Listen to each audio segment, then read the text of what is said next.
All right, guys, it's been a while since we've done an update, and we got a lot going on here, so I thought maybe we'd catch up with you. Wasn't really going to feature the turkeys, but a couple of them followed me over here, so let's get a look at how big these guys are getting. And say hello, guys.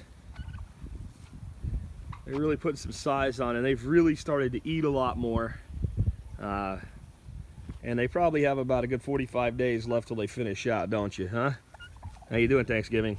All right, so we had a lot of things going on. One, it's hard to believe, but we're probably going to actually pull out these wicking beds, even though they're doing quite well. You know, I have 3 tanks back here. They're about 180 gallons apiece. And they're upgraded that tank right there, which flows down into that tank down there. And as I'm doing more with aquatic systems, and you'll see part of what I mean by that, having 3 segregated tanks has a lot of value to me, and I will be able to produce plenty of food, more than we can eat, in the new aquaponics system that I'm about to show you the genesis of it anyway. Let's go see the girls though before we do that. They're hanging out right next to the aviary today because that's where their pools are. Go see how everybody's doing. My pretty girls there, the Welsh Harlequins, found themselves a little shade. And even with this harsh summer we've had real great growth. These look at these locust trees. I planted these locust trees as seedlings this spring. They were about 6 to 8 inches tall. We're really gonna have, by the end of next season, a lot of nice shade for these guys here in these swales. A little dirt there for some excavation, you'll see in a minute. How you guys doing? You can see everybody's still major on molt right now. Our egg counts are way down. We're getting 3 to 4 dozen a day. We're having trouble meeting demand right now. Oh, there's an Easter egg. But you can see there's still, you look at the tails on the goldens there. You look at the black duck there. That's another one of the golden layers. You can just see that they're not quite back to prime yet, and they're spending a lot of energy growing those feathers back. See, they're shedding all over today. Still, they grow and shed at the same time.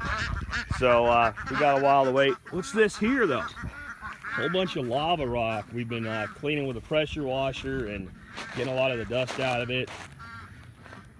Quite a few different uses for that, but mainly be inside the aviary, which is going to go through a radical transformation. But as we come over here, see the big news that we've been working on. New greenhouse, about 80% complete. It's all framed, windows for ventilation in the back. We're closing the back in, we're closing the sides in, 2 huge doors. The top will all be Tough-Tex clear greenhouse plastic, and that'll come all the way down to about there. There's no real reason to bring the glass any lower than this. These 2 330-gallon IBCs will be the fish tanks. There'll be a solids filter in here, and the rest of this will just be regular greenhouse space. There's where that dirt came from. We excavated this.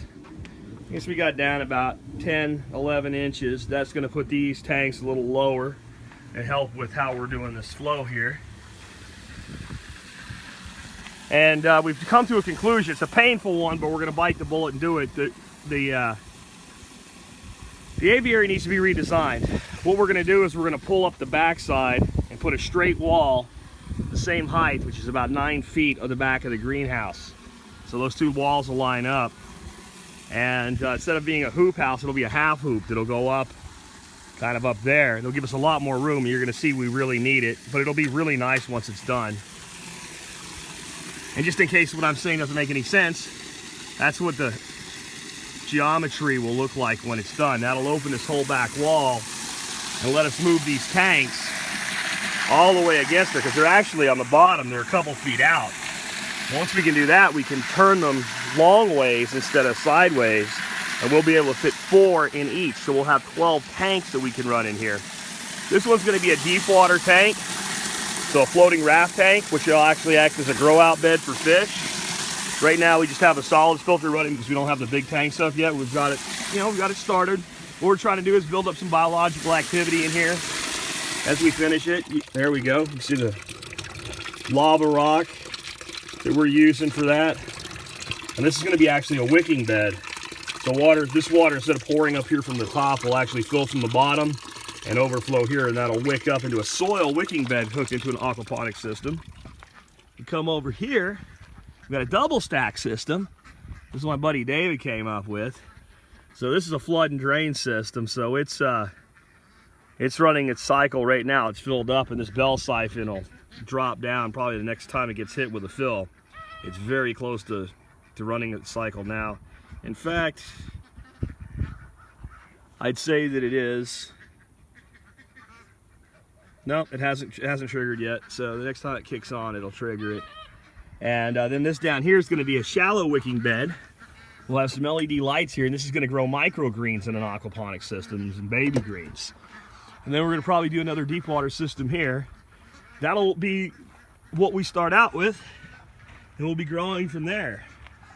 So you guys can see that the amount of food production I'll be able to get out of this when it comes to like annual vegetables and what have you really doesn't, you know, require me to keep those wicking beds as wicking beds anymore, even though they worked really well.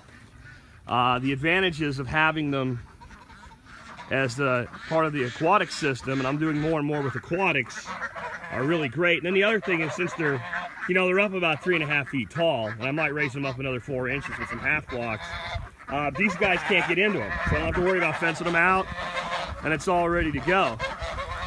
So as we finish up, what's up, gooses? Huh? Good goose! Good goose! Good day for shade, guys. Go find it like the ducks. The ducks are, there's our pretty girls. Aren't they pretty? Me, Welsh Harlequins and silver appleyards have to be the prettiest ducks that there are. The turkey's hanging out. These kiddie pools that were worn out and leaking are all inoculated with Kingstrophoria mushroom.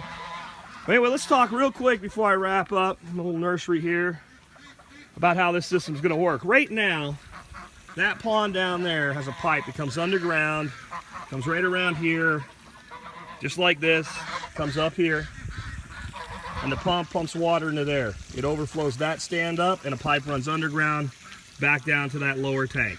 So it's up, and then down, over, down, and through. Well, this is all real easy digging here because it's all fill.